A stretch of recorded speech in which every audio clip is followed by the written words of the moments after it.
अब मैं इसको मैंने नॉर्मली भेज दिया, ये नहीं समझ पाया, मुझे अगर प्लेट 2 चाहिए, मैं यहाँ पे मेंशन नहीं करूंगा तो ये नहीं समझ पाएगा, इसने ये लिख दिया। ठीक है, ये इसने लिख दिया इतना बड़ा, बट मुझे ये नहीं चाहिए, मेरा नीड है प्लेयर 2, खाली प्लेयर 2 का क्या बोलेगा वो जानना। मैं लिखा प्लेयर 2, इसने दे दिया माय अपोलॉजी मीटर्स, स्टार के अंदर लिखा, फिर मैंने लिख दिया व्हाट विल बी प्लेयर 2 से ही, इसे बता दिया पानी में गई, पानी में गई, पानी में गई। और इसका मैंने प्लेयर 3 भी लिखा, क्योंकि अब मेरा प्रॉम्प्ट ऑलरेडी बहुत अच्छे लेवल पर है, तो ये प्लेयर 3 का डायरेक्टली ये समझ जाएगा प्लेयर 3 का मतलब मैं क्या बोलना चाह रहा हूँ, तो उसका बता देगा छपाक छपाक छपाक। हेलो एवरीवन, आप सभी का एक बार फिर से स्वागत है कोड विद क्रेजी चैनल में। आज हम लोग, जैसे कि आप लोग स्क्रीन में दिख रहा है, वही देखने वाले हैं, इट्स प्रॉम्प्ट इंजीनियरिंग।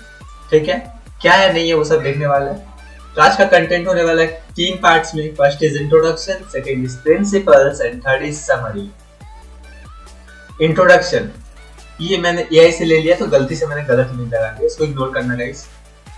प्रॉम्प्ट क्या है? तो प्रॉम्प्ट बेसिकली एक इंस्ट्रक्शन होता है जो कि किसी काम को कंप्लीट करने के लिए दी जाती है। ठीक है, बेसिकली क्या है, एक इंस्ट्रक्शन जो आप किसी को देते हो कुछ काम को कंप्लीट करने के लिए।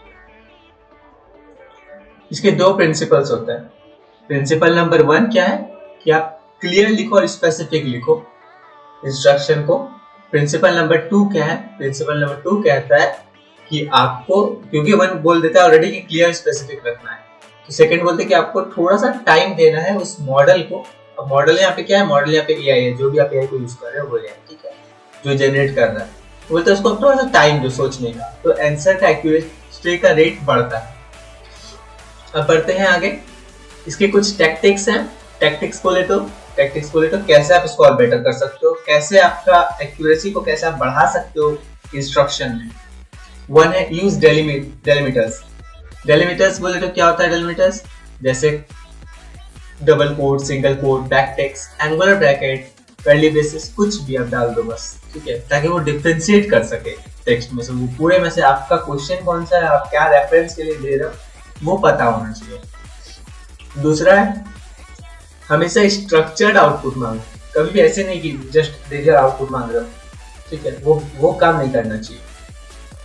थर्ड क्या है? थर्ड बहुत इंपॉर्टेंट, थर्ड है कंडीशन सेटिस्फाई कर रहा है कि नहीं वो पहले ही चेक कर लो आप। मतलब अगर मान लो आप बोल रहे हो उसको चाय बनाने की प्रोसेस है, तो आप वहां पे उसी प्रॉम्प्ट में एंड में लिख सकते हो if it not contain a sequence simply write no step provided. मतलब मान लो वो तुम्हें बता दिया कि चाय के लिए पतीला लेना है, पानी डालना है, लेकिन कोई स्टेप नहीं कह रहा है वो, फिर कह रहा है दूध डालना है, फिर कह रहा है जो है कुछ भी डालना, स्टेप्स को फॉलो नहीं कर रहा है। ठीक है, जब ऐसा कुछ हो तो वो बता देगा कि नो स्टेप प्रोवाइडेड। तो इससे क्या होगा, आपको जो एक्यूरेसी ज्यादा चांसेस है कि आपको एक्यूरेटली स्टेप वाइज आंसर मिलेगा या फिर नो स्टेप प्रोवाइडेड मिलेगा। गलत आंसर आने का संभावना बहुत घट जाता है, बहुत सारा। अब आता है Q short prompting. Short prompting का मतलब क्या? मतलब एक दे दो इसको कि देखो भाई ये है सक्सेसफुल आंसर, इसके बेसिस पर मुझे आंसर चाहिए। ठीक है, और उसके बाद आता है fifth and last tactic, that is add a sample answer to your prompt. मतलब अगर मैं कुछ सवाल पूछ रहा हूँ तो मुझे एक सैंपल उसको दे दूंगा कि देखो इस क्वेश्चन के लिए ऐसा आंसर दिया गया है, तो मुझे इस फॉर्मेट में आंसर चाहिए या फिर क्या इस टाइप का आंसर चाहिए। इसका एडवांटेज क्या है? इसका एडवांटेज बेसिकली ये है कि वो टॉप नॉच वाला आंसर आपको देगा, जो क्वालिटी आप ऑलरेडी उस सैंपल क्वेश्चन में प्रोवाइड कर।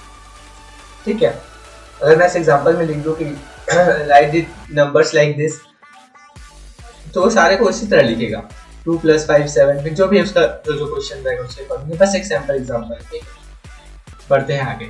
अब आता है सेकंड प्रिंसिपल का टैक्टिक्स। सेकंड कहता है टाइम दो। टाइम देने के 2 प्रोसेस होते हैं, प्रोसेस नहीं कहना चाहिए, 2 वे हम उसको बेटर कर सकते हैं। फर्स्ट इज स्टेप्स को ब्रेक डाउन कर दो, जो भी स्टेप है सबको छोटे छोटे पार्ट्स में ब्रेक डाउन कर दो। और सेकंड क्या है? सेकंड कहता है कि इंस्ट्रक्शन जो आप दे रहे हो ना, उसमें कहो पहले मॉडल को आंसर दे दे। अगर आपके पास आंसर है, फॉर एग्जांपल अगर आप एक कोड सॉल्व कर रहे हो, आपका कोड में एरर है, तो आप अपने कोड देखकर पूछते हो ना कहाँ गलत है या कैसे ठीक करो, ऐसा कुछ। बहुत लोग डायरेक्ट कोड को ही डाल देते हैं और सोचते सही आउटपुट आ जाता है, बट एक्यूरेट नहीं आता, एक्यूरेसी का रेट घट जाता है। उसको फिक्स करने के लिए ये आप मेथड यूज कर सकते हो। ये मेथड क्या कहता है? ये मेथड कहता है कि आप पहले उसको बोलो मॉडल को कि आप अपना आंसर दो, फिर आप अपना आंसर दो। जब मॉडल का आंसर और आपका आंसर दोनों आ जाएगा, उसका आप बोलो कंपेयर करो और बेस्ट फाइनल आंसर दो। फॉर्मेट में आपको डालना है कि 3 आना चाहिए, जो मैंने दिया है given one, second is generated and third is modified और फाइनल। इससे क्या होता है कि एक्यूरेसी का रेट बहुत ज्यादा ऊपर हो जाता है और टॉप नॉच क्वालिटी मिलने से आपका जो आप काम कर रहे हो वो काम ज्यादा बेटर होता है। अब बढ़ते हैं आगे। समरी, प्रॉम्प्ट इंजीनियरिंग का समरी क्या है? प्रॉम्प्ट क्या है? ये एक इंस्ट्रक्शन होता है। प्रॉम्प्ट मतलब एक इंस्ट्रक्शन जो कि टास्क को कंप्लीट करे या प्रॉब्लम को सॉल्व करे, ठीक है। इसके कुछ स्टेप्स क्या कैसे बेटर कर सकते हो मैंने बता दिया ऑलरेडी टैक्टिक्स में, वही है 5 लिखे हैं, आप देख सकते हो अगर आपको चाहिए। ये पीपीटी भी मैं आपको प्रोवाइड कर दूंगा, ठीक है।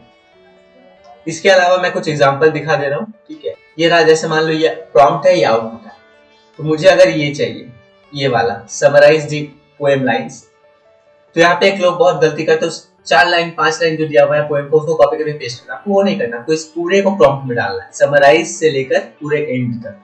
इसमें आप क्या कह रहे हो? इसमें आप मॉडल को बता रहे हो कि समराइज करो पोएम के लाइंस जो कि ट्रिपल कोट के अंदर है। ट्रिपल कोट के अंदर कितने? 5 लाइन, 5 लाइन है, तो 5 लाइन को ही समराइज करेगा सिंगल सेंटेंस। ये देखो सिंगल सेंटेंस में उसने कर दिया। सेकंड में मान लो मुझे इसका ऑथर चाहिए, टाइटल चाहिए और जर्न चाहिए, मैं कैसे लूंगा? ठीक है, तो उसके लिए बेटर ऑप्शन होता है मैं जेसन फॉर्मेट में एक्स करूंगा। क्यों? क्योंकि ये जो लिखेगा मेरे एडवांटेज के लायक कुछ नहीं होगा। अगर मैं ये प्रॉम्प्ट दिया तो ये इससे की करस्पॉन्डिंग आउटपुट है, ठीक है। तो चैट जीपीटी ने मुझे ये आउटपुट दिया, टाइटल, ऑथर और फिर जर्नल। इससे क्या होता है, मेरा एडवांटेज है कि मुझे पता है स्पेसिफिक टाइटल ये है, ऑथर ये है। अब आते हैं उसके बाद एक और एग्जांपल। अब मैंने कंडीशन वाला बताया था आप लोगों को, कंडीशन सेटिस्फाई करे या नहीं पहले ही चेक करना। तो मैंने यहाँ पे जैसे चेक कर लिया, कैसे? Provide book price, book ID, title in JSON format with same name की, मतलब जेसन फॉर्मेट में दो और सेम नाम जो उसका की होगा उसका नाम सेम रखना। फिर लास्ट में मैंने लिख दिया कंडीशन, देखो if any of the value not exist put null. इससे क्या होगा कि अगर जो एग्जिस्ट नहीं करेगा वो लिख देगा मुझे नल। ये इंस्टाग्राम पे मैंने देखी थी, ठीक है। क्या है ये? एक मछली पानी में गई, छपाक, एक मछली पानी में गई, छपाक छपाक। अभी अगर आप चाहते हो खेलना चैट जीपीटी के साथ, तो इसके लिए आपका प्रॉम्प्ट बहुत ही एडवांस होना चाहिए। एडवांस है मतलब आपको नॉलेज होनी चाहिए चीजों की, ठीक है, एटलीस्ट इंटरमीडिएट जितनी नॉलेज होनी चाहिए। तो अगर मैं इसको डायरेक्ट लिख दूं ना, ये कुछ बता क्या चैट जीपीटी आउटपुट देगा मैं आपको दिखा दूंगा, ठीक है। तो अगर आप इस तरह प्रॉम्प्ट लिखते हो, देखो इसमें सब कुछ मेंशन किया हुआ है, what will be player two say, और चैट जीपीटी आपको एग्जैक्ट आंसर देता है कि क्या होना चाहिए इसके बाद, ठीक है। देखो मैंने लिख दिया प्लेयर 1 एक मछली, ये पूरा लिख दिया मैंने, प्लेयर 1 से लेकर प्लेयर। अब मैं इसको मैंने नॉर्मली भेज दिया, ये नहीं समझ पाया, मुझे अगर प्लेयर 2 चाहिए, मैं यहाँ पे मेंशन नहीं करूंगा तो ये नहीं समझ पाएगा। इसने ये लिख दिया, ठीक है, ये इसने लिख दिया इतना बड़ा, बट मुझे ये नहीं चाहिए, मेरा नीड है प्लेयर 2, खाली प्लेयर 2 का क्या बोलेगा वो जाना। मैं लिखा प्लेयर 2, इसने दे दिया माया कलर। सो ये जब चीजें प्रॉम्प्ट से फिक्स की जा सकती है, कैसे? तो ये देखो ये है सेकंड वाला, जिसमें मैंने प्रॉम्प्ट डाला है इस तरह कि मैंने पहले स्टार के अंदर लिखा है सब चीजों को, जो पहले बोला था ना यूज डेलिमिटर्स, स्टार के अंदर लिखा, फिर मैंने लिख दिया व्हाट विल बी प्लेयर 2 से ही, इसे बता दिया पानी में गई, और इसका मैंने प्लेयर 3 भी लिखा, क्योंकि अब मेरा प्रॉम्प्ट ऑलरेडी बहुत अच्छे लेवल पर है, तो ये प्लेयर 3 का डायरेक्टली ये समझ जाएगा प्लेयर 2 का मतलब मैं क्या बोलना चाह रहा हूँ, ये उसका बता देगा छपाक छपाक छपाक।